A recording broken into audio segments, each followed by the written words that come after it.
So the myth in radio, for as long as radio's been a thing, is that you make a song and you hand it to a DJ, and the DJ plays it, and all of a sudden that song blows up and becomes big. And I've worked in radio for a long, long time, and that never happens. Like, it never, ever, ever happens that way until it does. And it did for the person I'm sitting next to right now. It is Tones and I, all the way from Australia. Hello. Hey, how are you? I'm great. How are you? I feel pretty good. Yeah.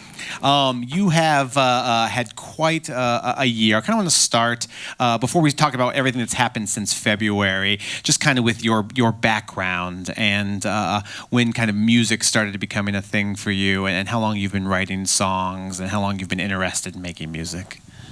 So I actually have been busking for the last 2 years in Byron Bay. I quit my job and I bought a van, and I've been living at a hostel, and I started singing in the shower when I was young. I've never had a lesson. I played basketball my whole life, and that was my main focus, and I just sang like for fun. Although I really loved it, I didn't think it was anything that it could be achieved. And then when I got to the point where I left school, I was like, okay, I'm going to quit. I'm going to quit basketball. I'm going to quit my job. I'm going to get in a van and I'm going to busk. And I'm just going to busk every day, because even if I'm like 50 years old and I'm busking, I'm still living off my music. So it's a win. That's a big leap from enjoying singing in the shower and going to school and playing basketball to quitting and deciding to play music. If you don't know what busking is, it's playing music on the street. That's a big jump. What what inspired you to make that jump? So I actually worked in a retail store on Bourke Street in Melbourne, and they have a really good busking community up there, and there was so many Australian artists that I was inspired by, and I would just stand at the front of the store and watch them, and they'd pull in crowds, and I was going to work every day in retail and watching them come to the same spot every day doing what they love. And I was like, oh my God, I want to do this so bad. Like, this is what I want to do. I want to busk. Like, I had to do it. It took me like a year to get the approval, because like there's wait lists and interviews and auditions to get on this particular place. And it took me like a year. And then as soon as I got told I got it, I pretty much almost left my job at that time. And then I was busking on Bourke Street for a bit, and I was like, God, I had like, for one person, the most amount of equipment, and you have to park like a K away, walk through the middle of the city with a trolley. I bought the biggest trolley I could find at Bunnings, and it wasn't enough. Anyway, long story short, it was making me really anxious just getting down to the strip. You can't drive along this strip either. It's like a walking strip. And then I went to Byron, because one of my friends said, busking in Byron is really good. You can just park up next to your spot, leave your car there, and just offload and just busk out the side of your van. I gave it a try, and I was like, oh my God, like, this is amazing. And the community is so good there. Like, the vibe of Byron Bay is buskers. People go there for the community of the street and the music. And then I was like, this is where I'm at. This is where I'm going to stay. And I ended up living there for like a year and a half, working real hard. And when I wrote Dance Monkey, I did not write it for radio. I did not write it to give to a DJ. I wrote that song for my friends at the hostel. I played there every Tuesday at the talent show, and I tried to write a new song every week for them so they could enjoy it. And I came up with Dance Monkey, and that was for them. And I didn't release it. I wasn't going to release it. I didn't even think of radio. It was just for me and my friends. And then I was like, I'm going to release this song. Sure. Well, Dance Monkey wasn't the song that initially got the attention, right? You uploaded a different song in February, and that kind of sparked something. Then Dance Monkey came after that. Is that correct? Yep. Can you kind of tell us what's happened in your life since February? Because kind of like I said at the beginning, it's sort of the dream that never really happens, but seems to be kind of happening in this case. Yeah, it's like that thing where people go, you're an overnight success, but only the people that know that you worked really, really, really fucking hard for it. Yeah. So what I would say is it's a lot of hard work.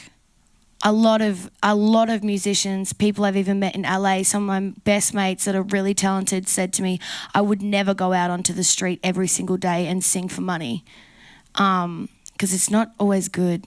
But what I would say is with Johnny Runaway, that song I wrote about my best friend, Kurt, and it was about the story of him giving me the story of him coming out to his dad and how his father wasn't disapproving, and he was so upset about it. And I just thought, how mad is that he doesn't only have to worry about his family disapproving, but then the whole world has something to say about it as well. Like, he's not good enough anywhere, and that just made me really mad.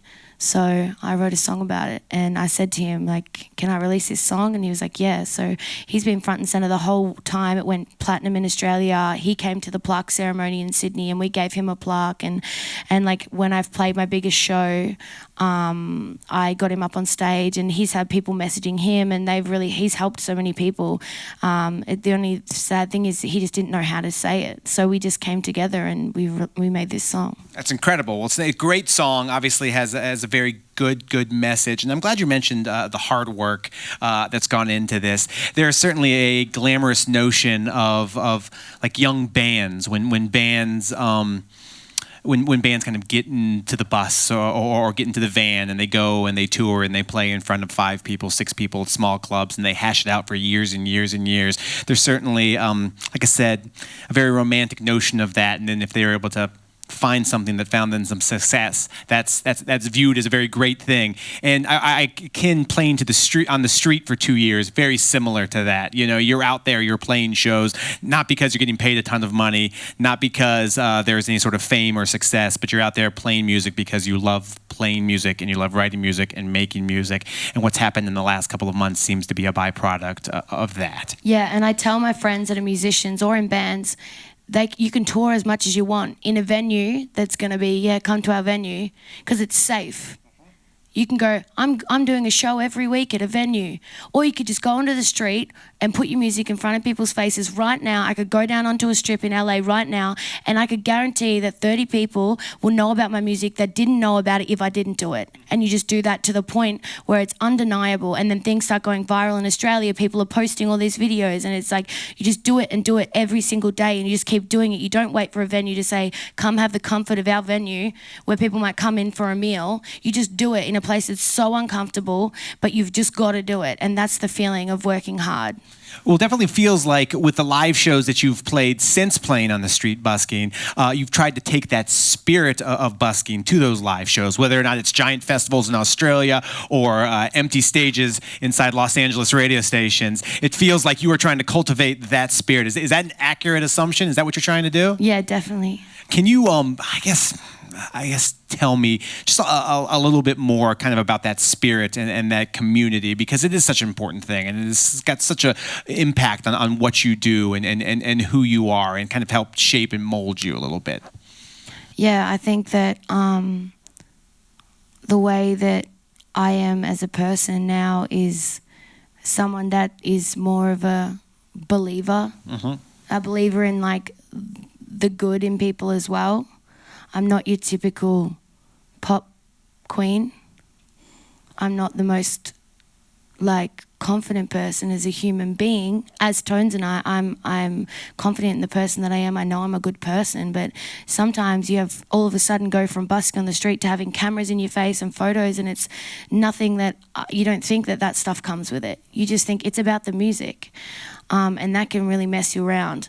But then you think about the people that are going to come after you, and you're like, if you can't be confident in who you are as a person without being the epitome of what a pop princess is, then you're just going to carry on this for the next generation. Then they're going to feel self-conscious about themselves, and like, who's going to make the change?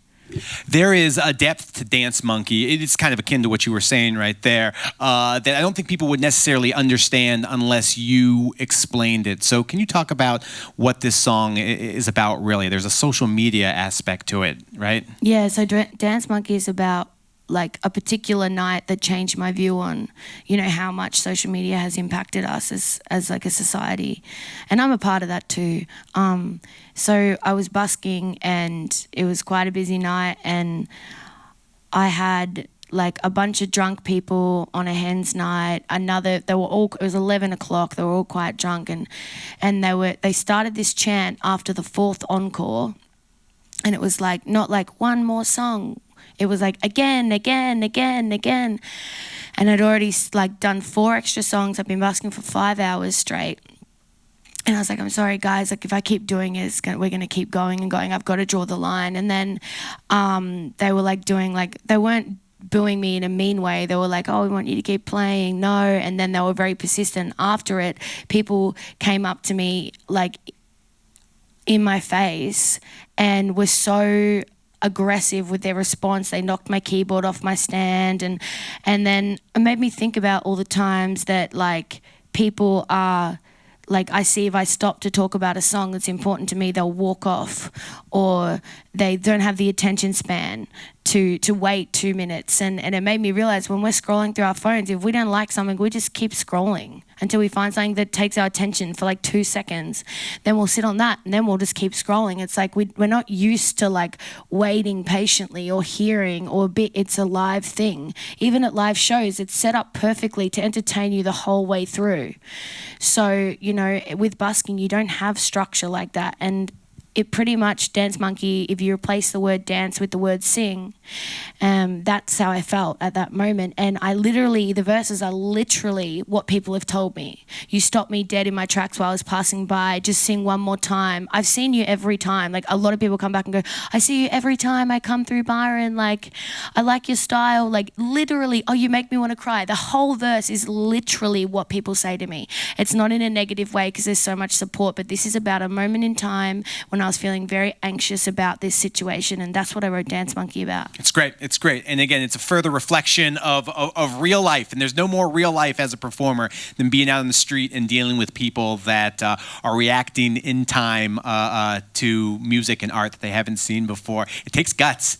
It absolutely does. It's not an easy thing. It's an easy thing to go into a place where you know everybody loves something and play it and be like, okay, great. It's not an easy thing to get out on the street and open up yourself in that way, but it also kind of prepares you, an artist, to deal with that. And it proves to you that that's what you really want to be doing, because you have to love it to be able to do it that way. Thank you. Yeah. What's the plan from here? I know an EP is coming. What else for the rest of the year? Obviously, things have been busy and will continue to be busy. Well, I'll do my tour in Australia, and then I'm going to come over to Europe and do a tour there. And then I'm going to come back and do a few shows in America. That's somebody's cell phone. I'll come back and do some shows over here. Uh-huh. And then I'll play a few festivals in Australia, and then one in New Zealand over New Year's Eve. Awesome. Has there been a moment so far? My guess is that over the last year there have been a lot of surreal moments. Is there one that stands out to you as particularly special as this has ascended and the success has grown? Splendor in the Grass. Yeah. Yeah, that was crazy. Do you know that I was the first opening act of that festival, and they didn't open the gates until 10 minutes until I started playing. Mm-hmm. So 10 minutes before I went on stage, there was nobody. Yeah. And then that video, I only did a half an hour set. That video was 20 minutes after the gates were open. That's insane for anybody who's been at a festival that lasts the entire day at the start. It is not like that. And I'll tell you what we'll do. If you're watching this right now, we're going to post that video right underneath so you can see what she's talking about. It is packed. People are loving it. You're wearing your socks. Yeah. It's fantastic. Congratulations on everything. Thank you for being here. Oh, sorry. One more thing. Have you seen the show Wentworth? Yes. Do you like it? Yes. Me too. I don't run into Australia people very often, and it's on Netflix here, and nobody watches it, and it's the greatest. If you haven't watched Wentworth yet, it's awesome. We'll chat more about Wentworth off air. I can't believe the governor's coming back. The freak. Wentworth plug. Cheeky Wentworth plug.